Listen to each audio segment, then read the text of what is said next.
చాలామంది ఇప్పుడు అనుకుంటారు, అరే మా ఈటలకి ఇస్తే అయిపోతుండే కదా, మా రాజేంద్ర అన్న ఉద్యమ బిడ్డ కేసీఆర్ చేతిలో మోసపోయిండు, ఆయనకిస్తే బీసీ వర్గం అంతా ఒకటయ్యే అవకాశం ఉంటుండే కదా అని ఈ చర్చ కూడా ఉంది.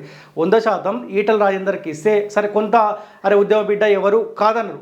కానీ ఏ నిజమైన కార్యకర్త ఎవరైతే ఉన్నారో భారతీయ జనతా పార్టీ ఆ సిద్ధాంతాలకు లేకపోతే ఆర్ఎస్ఎస్ బ్యాక్గ్రౌండ్ ఉండి ఆ కాషాయపు జెండాను పట్టుకొని ఏ కార్యకర్త అయితే ఉండో ఒకవేళ ఈటల రాజేందర్కి ఇస్తే 100% ఆ కార్యకర్త దూరం అవుతాడు.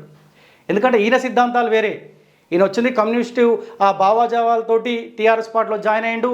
సో ఆ తర్వాత ఉద్యమ నేపథ్యం కొంత ఉన్నప్పటికీ కూడా ఈ కంప్లీట్ డిఫరెంట్ ఉంటుంది.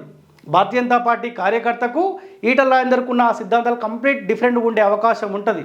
సరే ఇప్పుడు రామచంద్రరావుకి ఇవ్వడం వల్ల ఆయన పార్టీని ముందు తీసుకెళ్తాడా లేకపోతే వెనక్కు నెట్టేసే ప్రయత్నిస్తే ఆ విషయం పక్కకు పెడితే ఇప్పుడు ఏ ప్రచారం అయితే కొంతమంది చేయబోతా ఉన్నారో ఒకవేళ ఈటల రాజేందర్కి ఇస్తే కూడా 100% నిజమైన కరడు కట్టిన కాషాయవాది బీజేపీకి దూరం అయ్యే అవకాశం ఖచ్చితంగా ఉంటుండే. నేను చాలాసార్లు కూడా చెప్పిన, అంతెందుకు ఇదే ఈటల రాజేందర్ చుట్టుపక్కల ఎవరైతే ఏ వర్గం అయితే ఉన్నారో భారతీయ జనతా పార్టీలో చాలామంది సీనియర్ నాయకులు కూడా అరే గా ఈటలకి ఇస్తే ఇబ్బంది అవుతుంది, ఆయన సిద్ధాంతాలు వేరే, మేమేమో గత 30-40 సంవత్సరాలుగా బీజేపీ జెండా పట్టుకొని ఉన్నాం, మేమేమో ఒక కాషాయం నరేంద్ర మోడీ సిద్ధాంతాల కోసం బీజేపీ సిద్ధాంతాల కోసం ఆర్ఎస్ఎస్ బ్యాక్గ్రౌండ్ కోసం ఏబీవీపీ బ్యాక్గ్రౌండ్ నుండి ఈ సిద్ధాంతాలకు అనుగుణంగా మేము పనిచేసుకుంటూ పోతాం, ఆయన సిద్ధాంతం ఏమో వేరే రకంగా ఉంటుంది, ఆయనకి ఇవ్వడం వల్ల నిజంగానే కార్యకర్తలకు ఇబ్బంది అవుతుంది అన్నమాట కూడా చాలామంది చెప్పుకుంటూ వచ్చినారు.